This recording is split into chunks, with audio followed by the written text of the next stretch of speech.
Welcome to the solutions for the Regents Modern Physics problem set numbers 9 through 11. We'll get started with number 9 here, reading the question and highlighting the important information. It asks us to compare the de Broglie wavelength. So they want us to find the de Broglie wavelength of a baseball moving 40 meters per second. That would be speed. And that, by the way, is about 90 miles per hour, with the size of the baseball. So we're comparing the wavelength to the size of the baseball. All right, so let's first find the size of the baseball. We can take that by just taking a baseball and measuring the diameter of the baseball, which looks to be about 7 centimeters. Okay, that's about 7 centimeters. So the size of the baseball is about 7 centimeters. They want us to compare it to Broglie wavelength with its diameter there.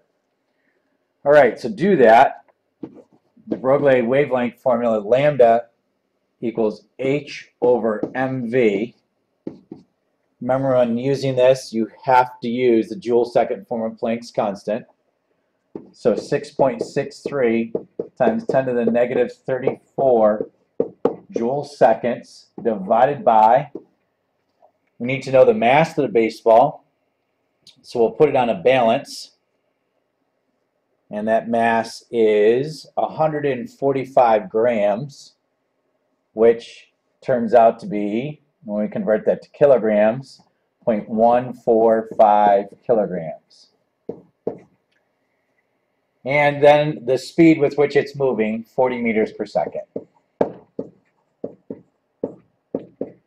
Go ahead and perform that on a calculator. Pause this video if you need time to do that. And when we do that, we find the Broglie wavelength to be 2.2 times 10 to the negative 34 meters. So if you've ever thought that you saw the wave traveling behind a Major League fastball, you were incorrect, because 10 to the negative 34 meters is not observable by the human eye. Alrighty, let's move on to number 10. What is the momentum?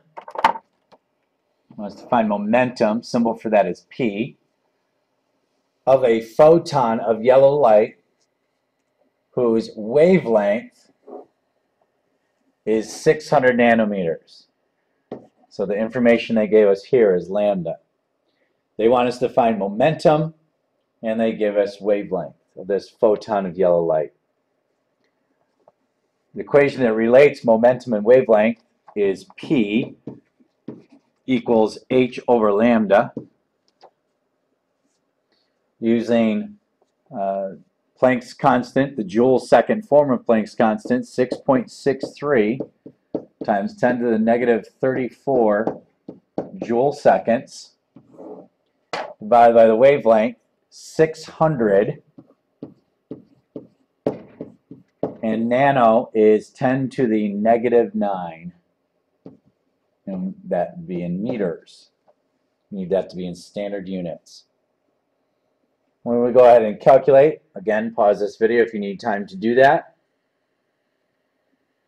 we end up with an answer of 1.1 times 10 to the negative 27 kilogram meters per second. Remember, that's the unit for momentum, back from our momentum unit. And this, of course, is a very, very small momentum. Nonetheless, we've calculated the momentum of a photon of yellow light whose wavelength is 600 nanometers. All right, we finish up with number 11. Asks us to find the de Broglie wavelength. So again, we're solving for lambda of a deuteron. Deuteron is a nucleus of a hydrogen isotope that has, I believe, two neutrons,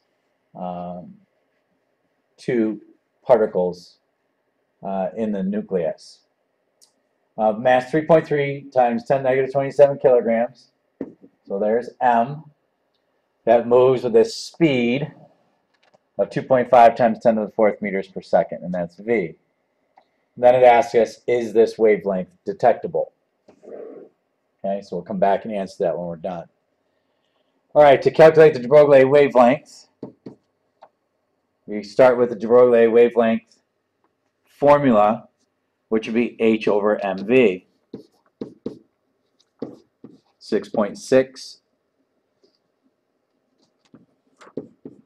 times 10 to the negative 34 joule seconds. Mass of this nucleus 3.3 times 10 to the negative 27 kilograms times the speed of 2.5 times 10 to the fourth meters per second. Again, pause the video if you need time to calculate. And this gives us a wavelength of 8.0 times 10 to the negative 12 meters. We now go to our reference table. At the top of page 2, we have the electromagnetic spectrum diagram. And we find 10 to the negative 12 to answer, is this wavelength detectable? And you see at the top, all the way to the left, 10 to the negative 12 for wavelength is right on the end of X-rays and in gamma rays. So yes, this wavelength is detectable. It's either an X-ray or a gamma ray. That's a Greek letter gamma there, symbol for gamma. All right, that'll do it for the solutions to numbers 9 through 11, and we'll do more problems tomorrow in class.